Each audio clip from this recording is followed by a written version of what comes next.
In this video, let us learn about Hibernate architecture in detail.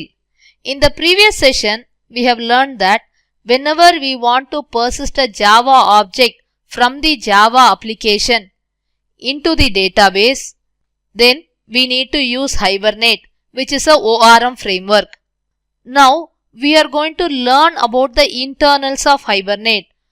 So, this is the complete architecture of Hibernate. Here we have the Java application. To connect to the database, we are using Hibernate. Hibernate internally uses JDBC, JTA and JNDI. Now let us see it one by one. The first one is Transient object. Whenever you are creating a Java object in your application, if it is not connected or attached to the database, then it is called as a transient object. It is just a Java object. Say for example, if I write employee E is equal to new employee, it is a transient object. It means that it is not attached to the database. The next one is persistent object. The moment you save a Java object to the database, it becomes a persistent object. It means that that particular object is converted into a row into the database. This is called as the persistent object. Next, the three important interfaces that are in Hibernate are SeeionFactory, Session, Transaction. These three interfaces are responsible for connecting to the database, creating a session, beginning a transaction and persisting the object in the database. Other than that, Hibernate internally uses JDBC, JTA and JNDI to connect to the database. Earlier, when I want to connect my application to the database, I have used JDBC API, where it is my duty as a developer to establish a connection, create the prepared statement and execute the query. Now because I am using Hibernate, Hibernate is responsible for generating the SQL statements. So internally Hibernate uses JDBC. In my Java application, I will be using only the methods of Hibernate. Similarly, whenever we want to handle the transaction in our Java application, we don't have to bother about it because Hibernate internally takes care of the transaction details. That is done with the help of JTA, Java Transaction API. The next API that Hibernate uses is JNDI, Java Naming and Directory Interface. Java Naming and Directory Interface. This specifies the location of your database. So, from my Java application, I don't have to search for this particular database. Hibernate is responsible for connecting to the database using this JNDI API. Now, let us learn about these three interfaces, SeeionFactory, Session, Transaction, how it is helping to persist the Java object into the database. Together with that, we will also understand about the transient object, persistent object and the methods in Session. So, these are the basic interfaces that are responsible for working with Hibernate: SeeionFactory, Session and Transaction. What is SeeionFactory? This is the interface which is responsible for establishing a connection with the database. Now, this SeeionFactory is a factory for creating session objects. What is the meaning of a session? Say for example, when you log into a particular site, your session starts. You will be browsing across multiple pages, you will be adding some items to the cart, or if you are not in an e-commerce site, if you are in a banking application, you will be performing some transactions in your banking application for a period of time. Till you log out, your session is available. So, it is for one single user. If there are multiple users connecting to an application, for each user a session will be created.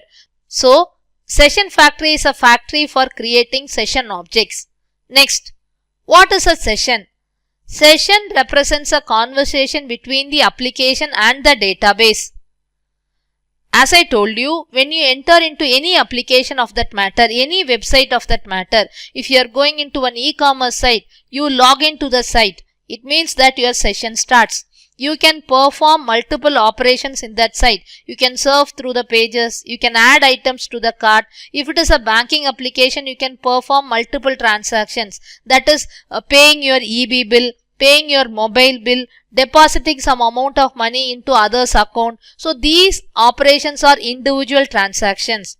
So when your session starts, it means that you have started conversing with the database. So this is the conversation between the application and the database. Under one session, you can do multiple transactions. If you are logging into a banking application, think of the scenario. You may be paying your mobile bill. Then you will be paying your EB bill. You are depositing some amount of money into others' account. Then you may be paying your credit card bill. So each one of this operation is a transaction. You have started the session. It means you have started connecting to the database. There is a conversation between the application and the database. Under one session, you can have any number of transactions. Each and every transaction is a separate unit of work. You begin a transaction, you perform an operation, then you commit a transaction. You begin another transaction, you perform an operation, then you commit a transaction. Once you have completed all the work, you are logging out of that application. It means that the session is getting closed. So, to put it in a nutshell, whenever you are working with Hibernate, the first thing that you need is the SeeionFactory. SeeionFactory is responsible for establishing a connection with the database. This SeeionFactory will get a connection with the database by reading the configuration file, that is the metadata file. Once you got the SeeionFactory, under one SeeionFactory you can have any number of sessions. Each session talks about the conversation between the application and database. Instead of application, you think yourself entering into an application. It means that your session has started.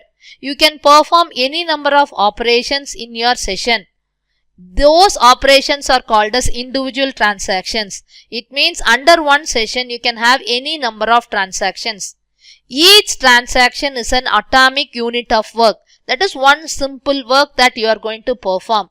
If you are going to talk in terms of a real world application, you can just say that you want to pay your mobile bill, you want to pay your EB bill or your credit card bill. So each and every operation is going to be an individual transaction. So under one session you can have any number of transactions. Once you have completed, you need to close the session.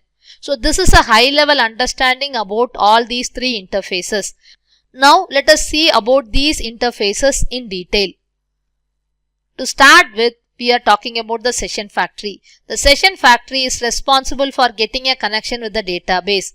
Because it is going to connect to the database, it is a heavyweight object. So it is your responsibility that you need to create it as a singleton class. I am repeating it. It will not be created as a singleton class. You need to create it as a singleton class. You need to have the SeeionFactory object as a static object, so that only one copy of this object is available. Using this SeeionFactory, you can create multiple sessions. So SeeionFactory is a factory for creating session objects. SeeionFactory can span multiple sessions. It means under one SeeionFactory, I can have any number of sessions. Because this is a singleton object, it is thread safe and also it is immutable. Once you have connected to a particular database, it is fixed. The next interface is session. Session represents a conversation between the application and the database. Let me put it in simple terms. Whenever you are entering into any application in the browser, be it an e-commerce site or a banking site or a shopping site, you log in. It means that your session has started. Within your session, you can perform any number of operations. So you are logging and you will be available only for a period of time. It is for individual user. That is why it is single threaded. Because you are going to be there only for a period of time, it is short lived. It is a lightweight object. Whenever you are logging into an application, your session gets created. That is, whenever you want to connect to the database, your session gets created. Session is a factory for opening transactions. That is, under one single session, I can have any number of transactions. Using this session object only, I can perform all the operations in the database. That is, if I want to save the Java object into the database, then I have to use session.save. If I want to update my Java object into the database, I can use session.update. Or if I want to delete an object from the database, then I have to use delete. So it means we are going to use the methods of the session API, with the help of which we will be performing all the operations in the database. Okay. Now, how to open a session? Already we have learned that using the SeeionFactory, we can get a session object. So the moment you call SeeionFactory.openSession, a session object is getting created. After you have got the session object, you can call any of the session API methods to perform the operation with the database. Once you have completed all the operations, you can call session.close. Now let us see few methods of the session API. These are few session API methods: session.save, session.save or update, session.get, session.delete. The name is very specific. When you call session.save, and if you are passing the Java object, be it an employee object or a mobile object or any object of that matter. Say for example, here in my case, if I am passing an employee object, what it will do is, it will create a row in the database table. So, this employee object will be converted into one single row in the database table. It means that it will perform insert operation. Next, when you call session.save or update method by passing the employee object, first it will check whether there is a row that is corresponding to this employee object based on the particular ID. If there is no row with that particular object, it will create a new row. If a row is already there, then it will update the existing row. The next method is session.get. This method behaves similar to select star from table name where ID equal to question mark. That is, whenever you want to retrieve one row based on a particular ID, then you need to call session.get method. This method will return that particular row as a Java object. It will not return the row as a single row, not as a result set. Rather, it is going to convert it into a Java object and return the data. So, if I am passing it as employee.class, I will be getting one employee object back from the database table. The next method is session.delete. Whenever I want to delete a particular row in the database table, I need to call session.delete method.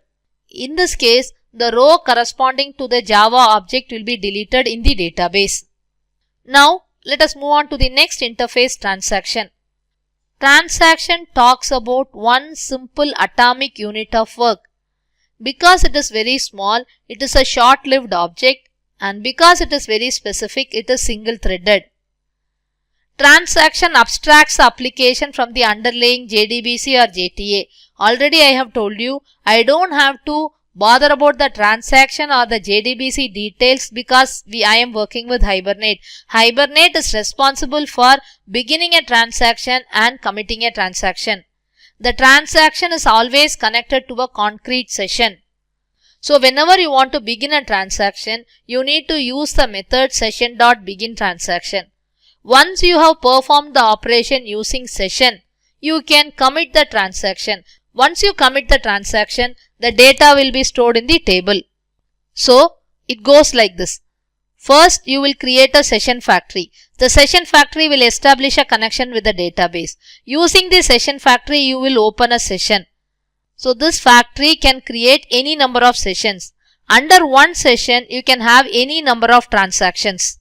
Once your transaction has started, you can perform the database operations. After that, you will be committing the transaction and then you will close the session. Let me write the code and show it to you. So to start with, let us create a session factory object. Session factory equal to, this has to read the data from the Hibernate configuration file. So it is hibernate.cfg.xml file. We need to write more code where we will read the details from hibernate.cfg.xml and it will establish a connection with the database. The next thing is, using the factory, I need to open the session. So the method is factory.openSession. This will return a session reference. Session equal to factory.openSession. Once we have started a session, then we need to begin a transaction. So it is transaction tx is equal to session.beginTransaction. Now I have an employee object which I want to save it in the database. So it is employee emp equal to new employee having name and ID. ID is the primary key. and this employee class has all the relevant mapping details. Once we have got the employee object, we need to use the session API methods. So it is session.save. When you call session.save and pass the employee object, automatically it will call the insert query in the backend database.